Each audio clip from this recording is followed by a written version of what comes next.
ভগবান দুটো হাত দিয়েছে কাজের জন্য। এবার খুব ভালো করে বুঝতে পারছি একটা হাত দিয়ে কাজ করতে কত অসুবিধা। ছেলে ফোন করেছিল, ফাইনালি ছেলে চলে আসতে পারলো ব্যাঙ্গালোর থেকে কলকাতায়, এসে ভিডিও কলও করলো। ও তো পৌঁছে গেল, মেসির জন্য চলে এসছে কলকাতায়। আমি কিছুদিন আগে যখন ছাদে যাই, গিয়ে কিছু গাছের ডালপালা কাটছিলাম, কারণ পদ্ম ফুল তো ফোটা শেষ হয়ে গেছে, তারাগন্ধাও এখন ফুটছে না।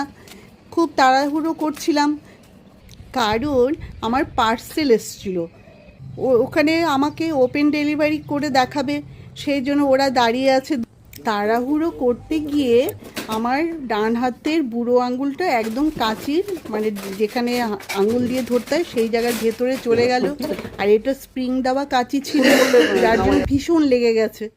বকাও খেলাম, ডাক্তার দেখালাম, 21 দিন এখন রেস্ট। ছেলে এসেও বকা দেবে।